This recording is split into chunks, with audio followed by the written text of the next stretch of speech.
Hello and welcome to Cheating Tales Lab. We're glad to have you with us, and we hope you enjoy the story.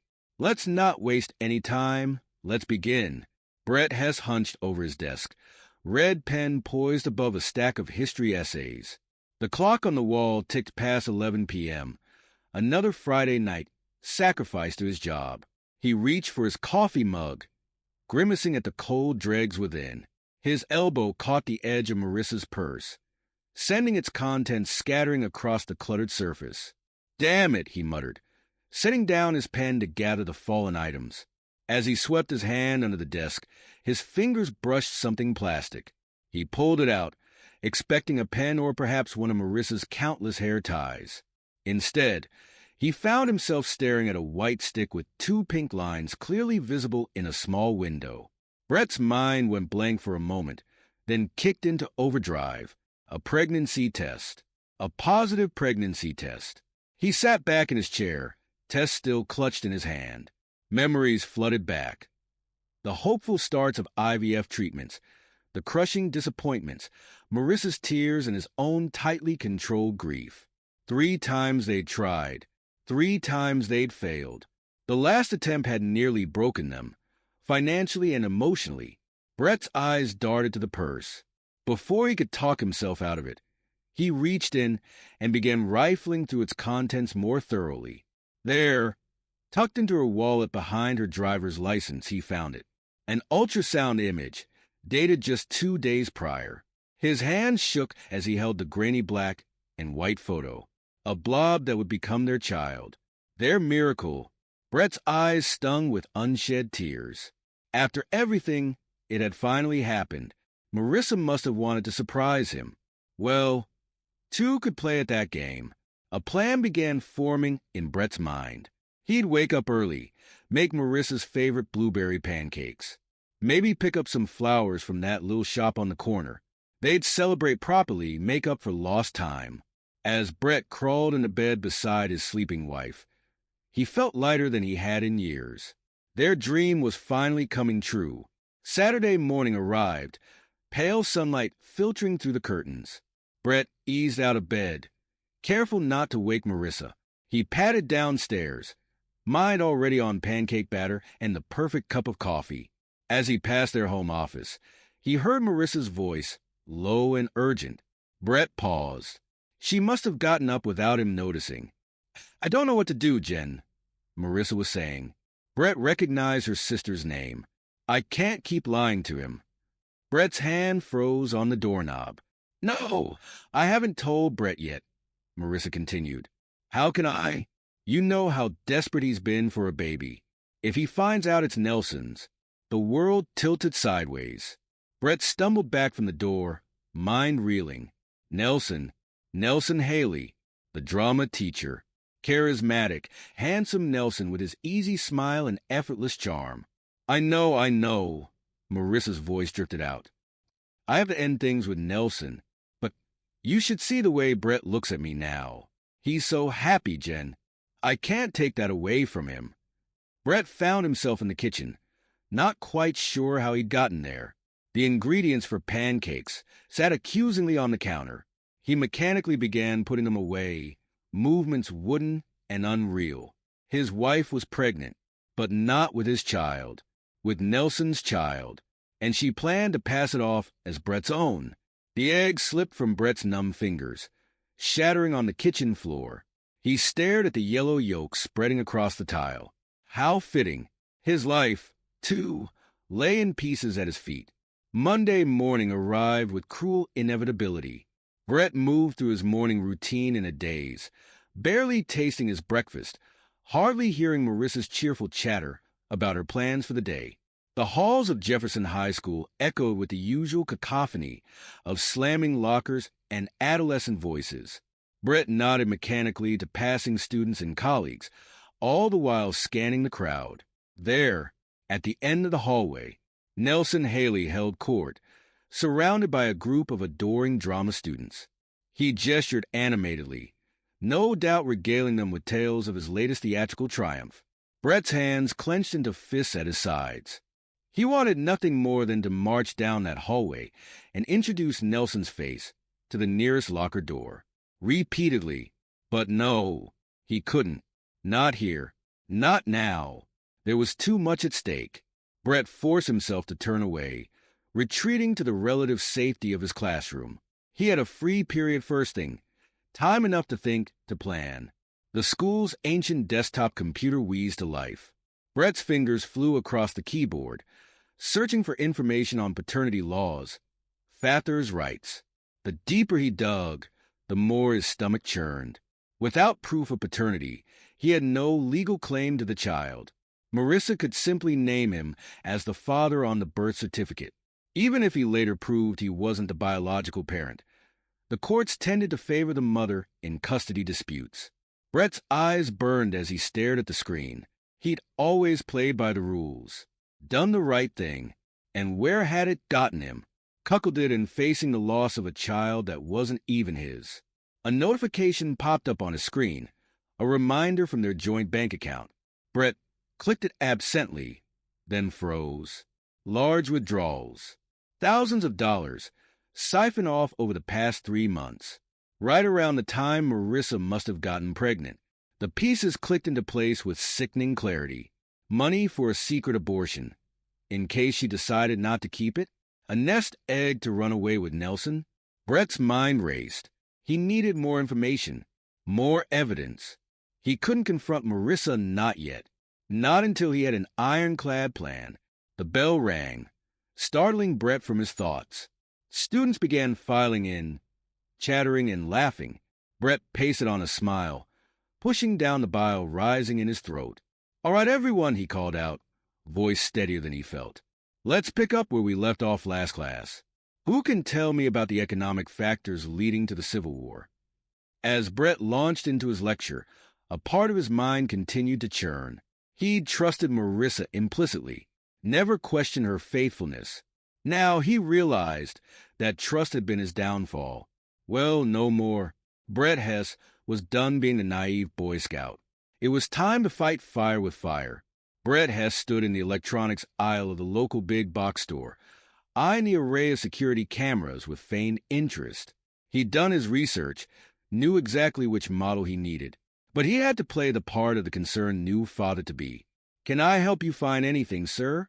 A chipper sales associate materialized at his elbow. Brett mustered a smile. "Just looking at home security systems.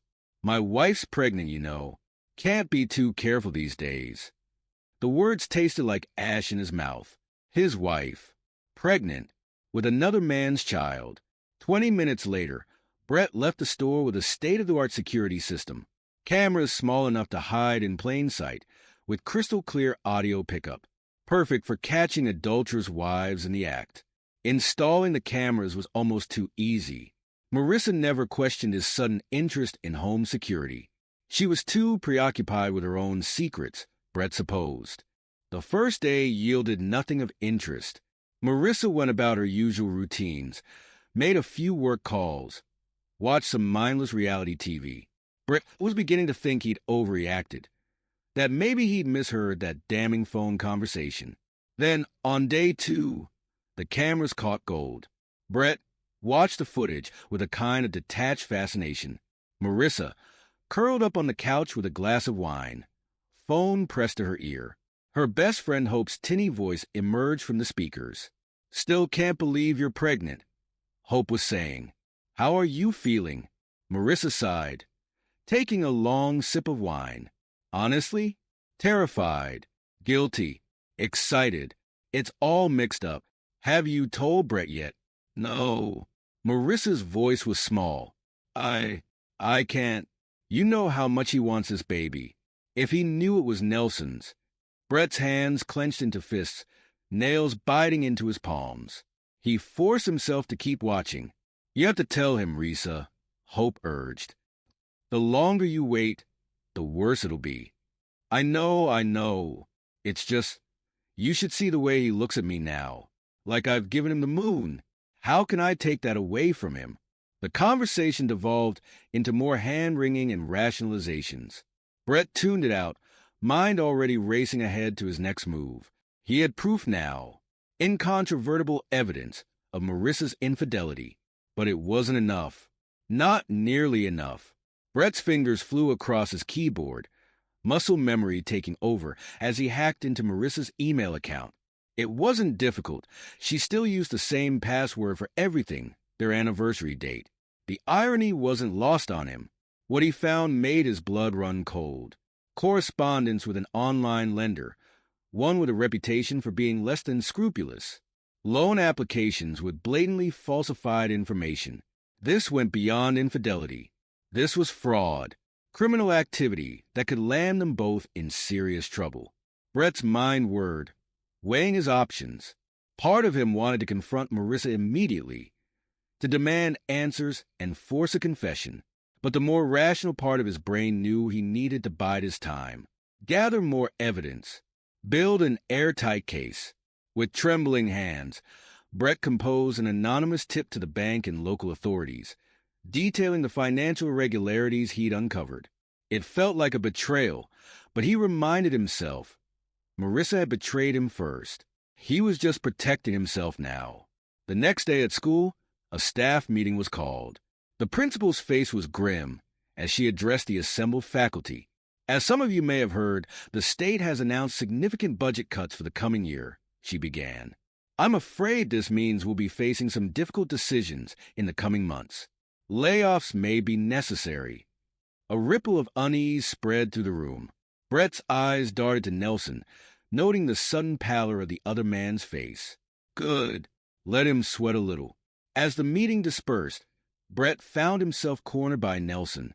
The drama teacher's usual easy charm seemed forced, his smile a touch too wide. Hey, Brett. I hear congratulations are in order, Nelson said, clapping him on the shoulder. Marissa must be over the moon. It took every ounce of Brett's self-control not to deck the man right there in the hallway. Instead, he forced a smile. Thanks, Nelson. We're both thrilled. Nelson's eyes flickered, a hint of guilt crossing his features. Listen, I was thinking. The drama club could really use a faculty advisor. Someone to help out with the administrative side of things. You interested? Brett's mind whirred. This could be an opportunity, a chance to get closer, to gather more information. You know what? That sounds great. I'd be happy to help out. As Nelson chatted excitedly about upcoming productions, Brett nodded along, all the while imagining 1,000 painful ways to make the man suffer. The trap was set. Now all Brett had to do was wait for his prey to stumble into it. The dining room was bathed in soft candlelight, the table set with their best china. Brett had outdone himself. A 3-course meal, Marissa's favorites. The perfect setting for a celebration.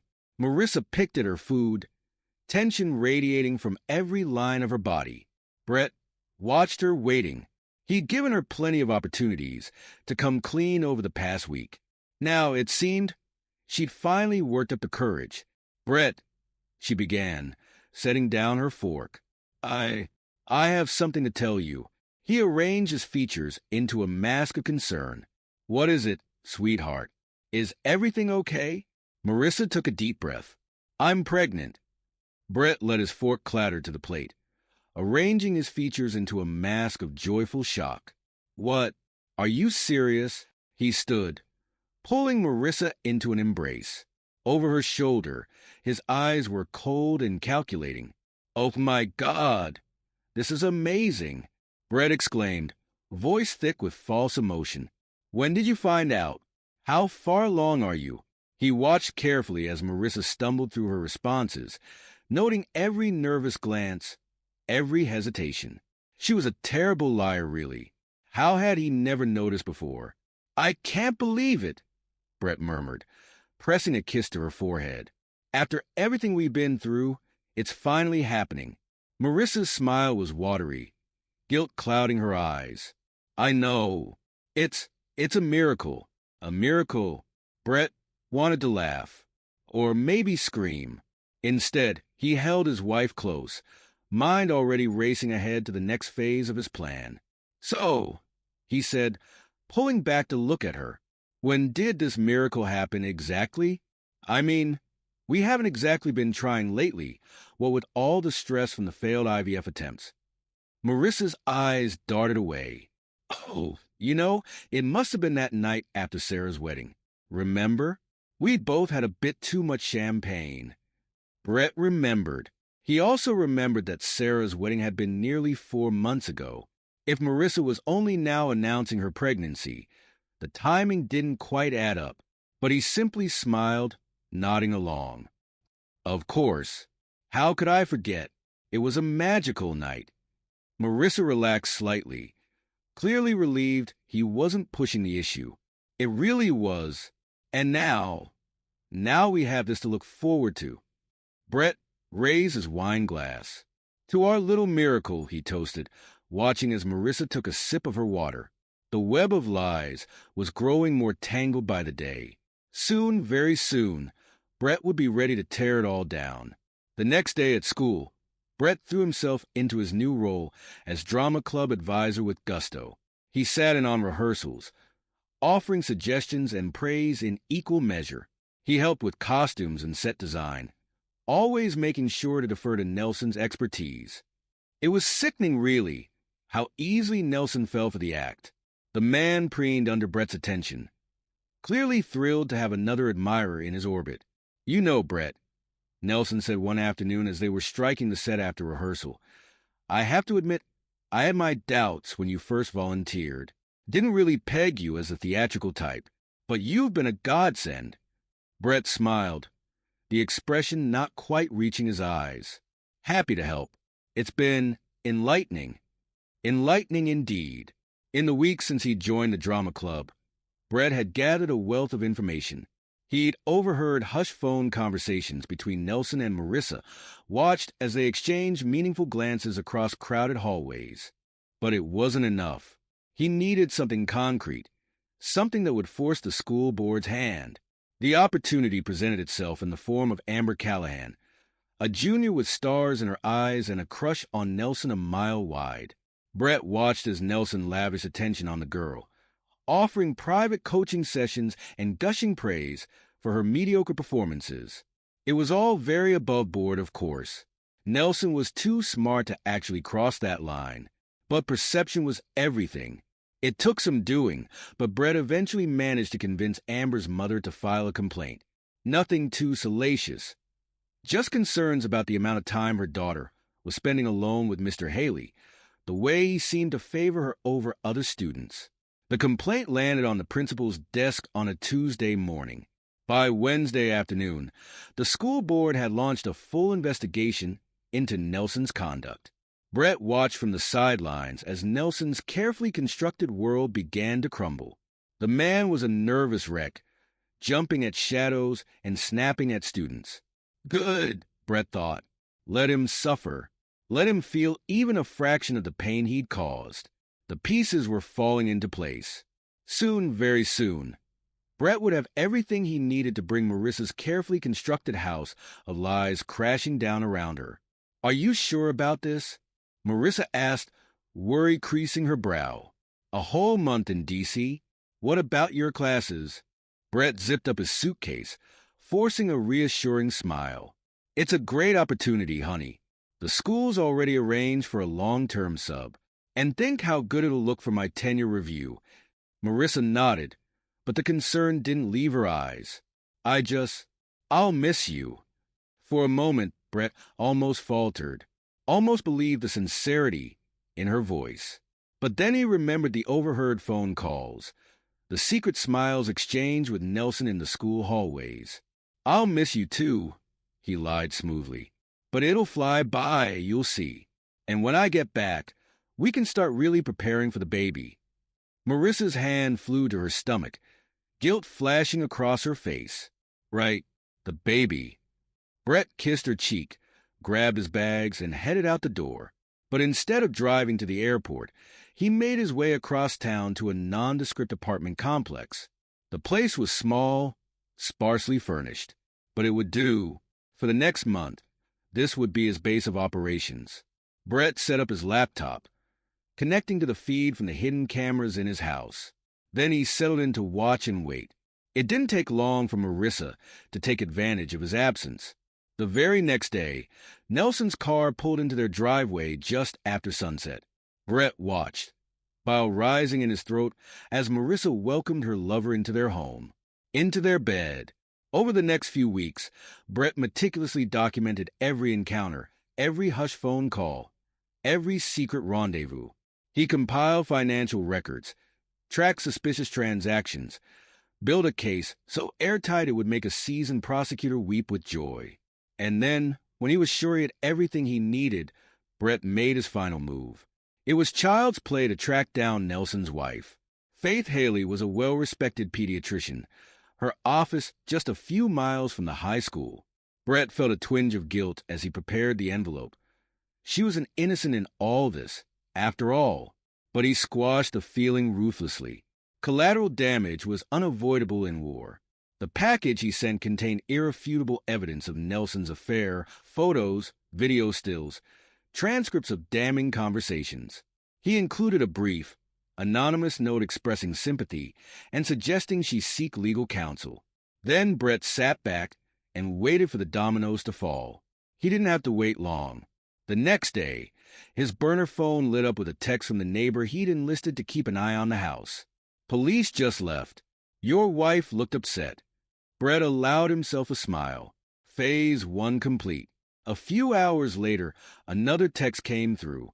This one from the fake email account he'd set up to communicate with the bank's fraud department. Accounts frozen pending investigation. Further action may be necessary. Perfect. The noose was tightening. Brett gave it another day before making his next move. He called Marissa, making sure to sound appropriately concerned. Honey, is everything okay? Mrs. Abernathy next door said she saw police at the house yesterday. Marissa's voice was strained, on the edge of panic. Brett, I need you to come home. Something's happened. I can't explain over the phone. Brett feigned confusion and worry. What? Marissa? You're scaring me. What's going on? Please, she begged. Just come home. I'll explain everything, I promise. Brett hung up, a sense of satisfaction settling over him. The end game was approaching. Soon, very soon, he would have his revenge. As he packed up his temporary living space, Brett allowed himself a moment of reflection.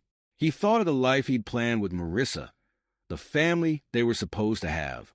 All of it gone in an instant. But from the ashes of that dream, a new Brett had risen. Harder, colder, smarter. Marissa and Nelson had no idea what was coming for them, but they were about to find out.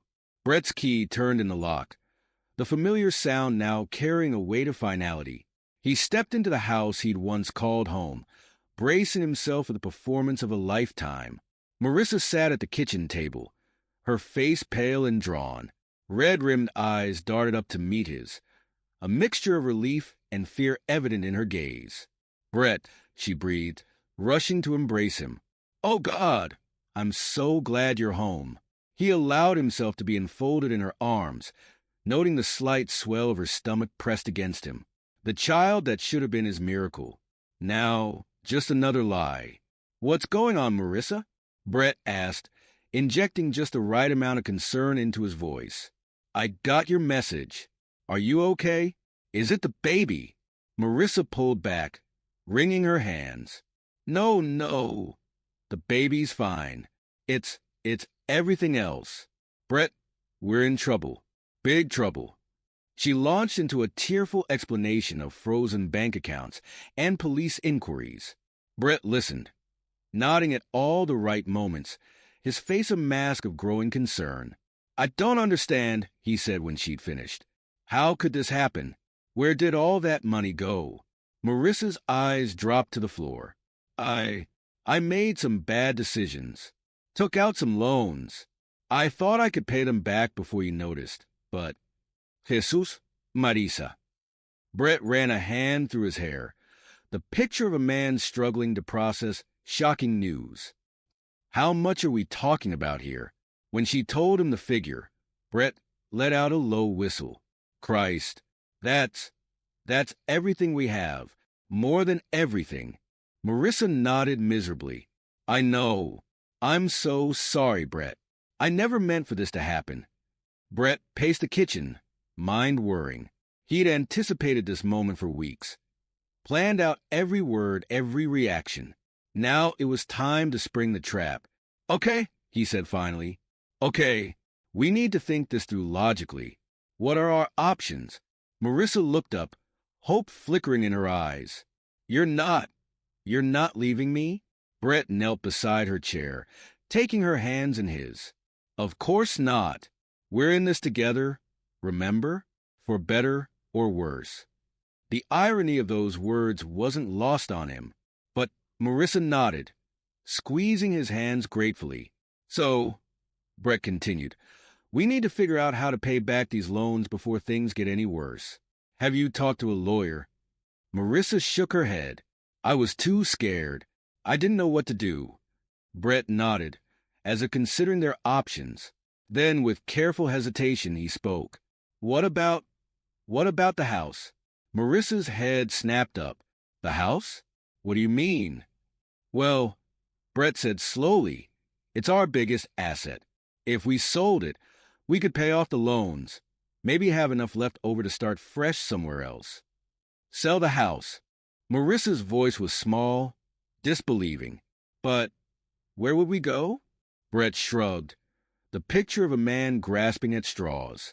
We could rent for a while, save up, maybe move closer to your parents. They'd love to have us nearby with the baby coming. He watched as Marissa processed the idea, saw the moment when desperation overcame her reservations. You really think we could do that? She asked. Just start over? Brett nodded, squeezing her hand. I think we have to. It's our only option. Marissa was quiet for a long moment. Then, with a shaky sigh, she nodded. Okay, let's do it. Brett pulled her into a hug, allowing himself a small, triumphant smile over her shoulder. She had no idea that he'd already set the wheels in motion, that a buyer was already lined up thanks to his realtor friend Jim. As he held his wife, Brett's mind raced ahead to the next phase of his plan. The house was just the beginning. Soon, Marissa would lose everything, just as he had. Across town, in a tastefully decorated office, another scene was unfolding.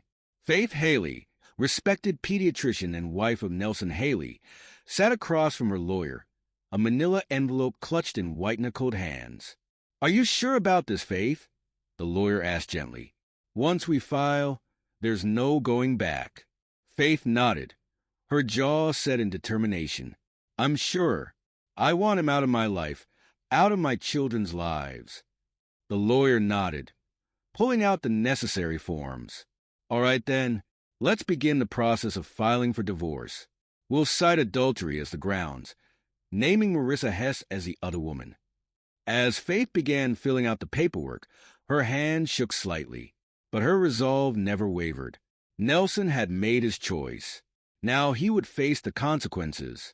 Back at Jefferson High School, those consequences were already becoming apparent. Nelson sat in the principal's office, his usual charm nowhere in evidence as he faced the stern-faced members of the school board. Mr. Haley, the superintendent began, I hope you understand the seriousness of these allegations. Nelson nodded, sweat beading on his forehead. Of course, but I assure you, it's all a misunderstanding. I would never. Save it. The principal cut him off. We received multiple complaints about your conduct, Mr. Haley. Inappropriate behavior with students, misuse of school resources. The list goes on. Nelson's face paled. But that's not true. I've always been professional. We have no choice but to suspend you, pending a full investigation, the superintendent continued, as if Nelson hadn't spoken. Please turn in your keys and school ID. You are not to set foot on campus or contact any students until this matter is resolved. Do you understand? Nelson nodded numbly, his world crumbling around him. As he stumbled out of the office, he pulled out his phone, desperately scrolling to Marissa's number. But the call went straight to voicemail. Nelson was alone. The for sale sign stood stark against the manicured lawn, a tangible symbol of dreams destroyed. Brett watched from the window as a young couple toured the property, Jim the realtor gesturing enthusiastically.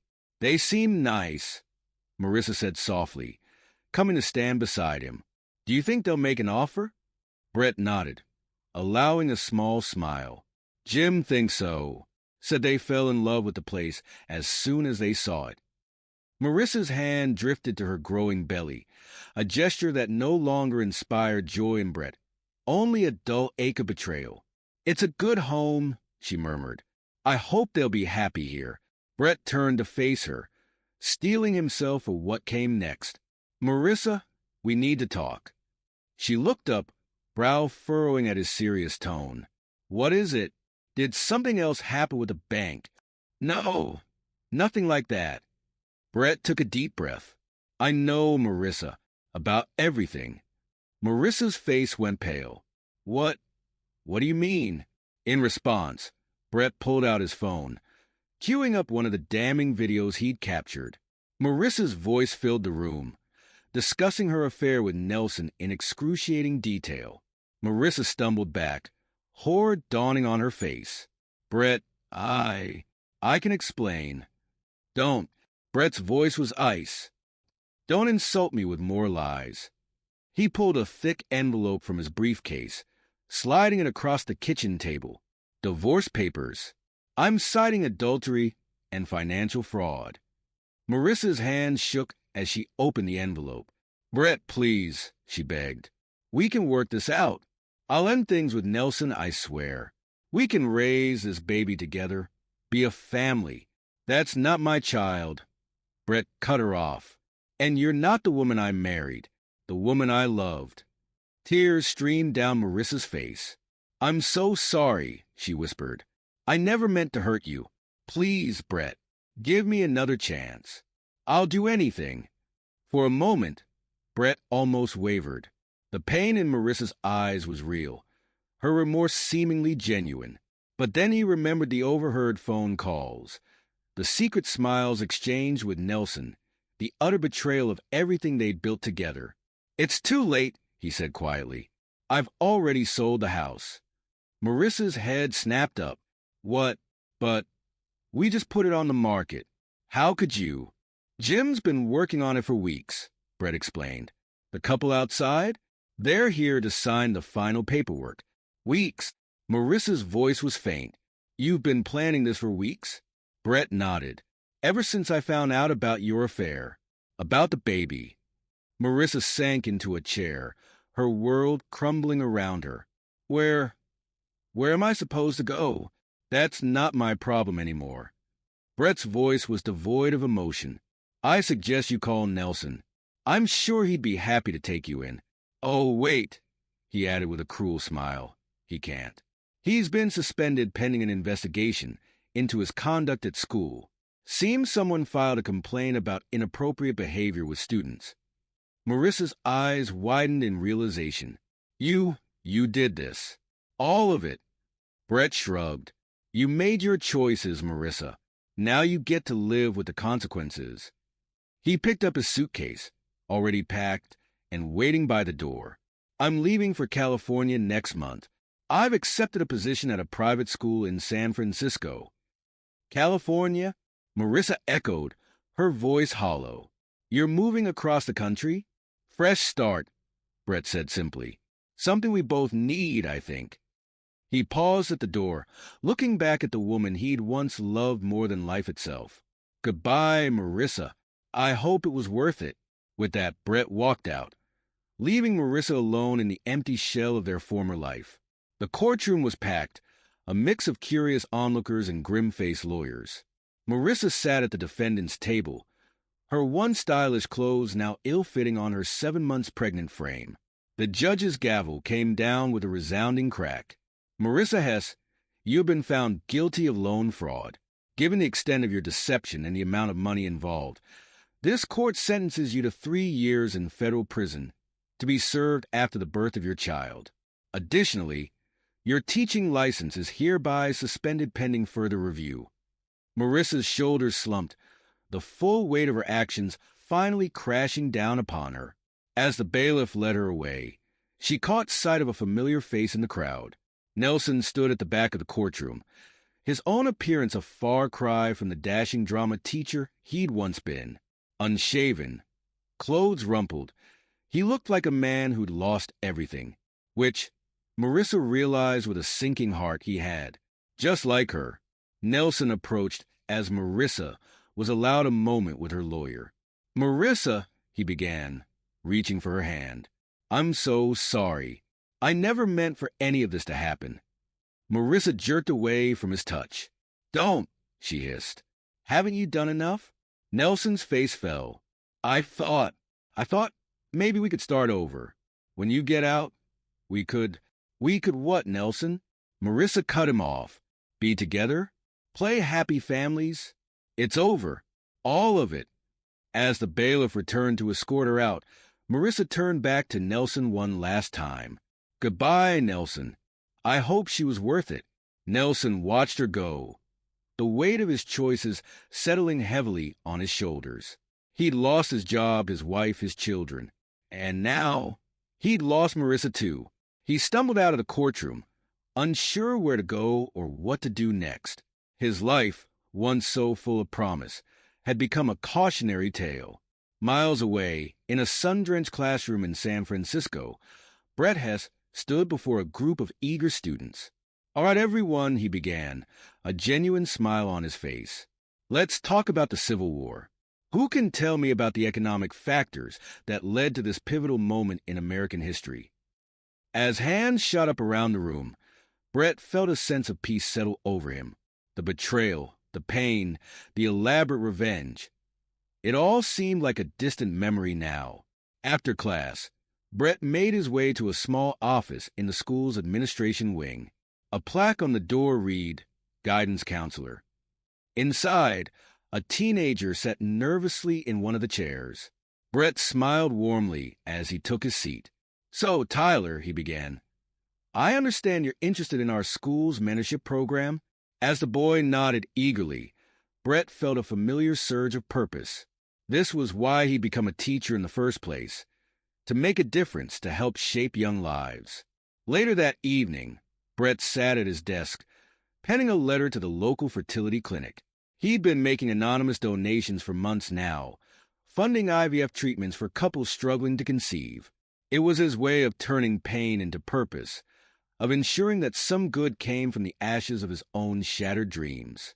As he sealed the envelope, Brett's phone buzzed with a notification, a reminder for his volunteer shift at the adoption agency tomorrow.